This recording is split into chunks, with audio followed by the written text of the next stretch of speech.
The defence has begun its closing address to the jury in the Bain retrial in Christchurch. The man himself was smiling and clapped by supporters as he headed into the High Court. David Bain was with a small group as he walked a few blocks to the court building, and there were more supporters waiting for him outside.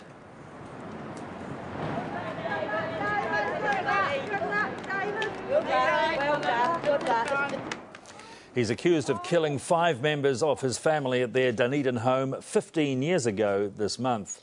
One News reporter Jack Tame's been in court listening to the defence closing today. Jack, so what's been the focus so far? Well, Peter, right since the start of this trial, the defence have been critical of the original police investigation, and this morning that criticism continued.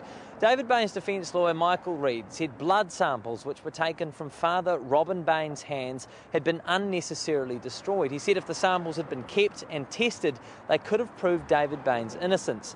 He also talked about the Crown case. He described the Crown case against David Bain as being in tatters. He said the defence had shown that father Robin Bain had had a mental breakdown, that he had bruising and bite marks on his hands from when he murdered his son Stephen, and that he also murdered his wife and 2 daughters. The tragedy for David is that David still loves his father.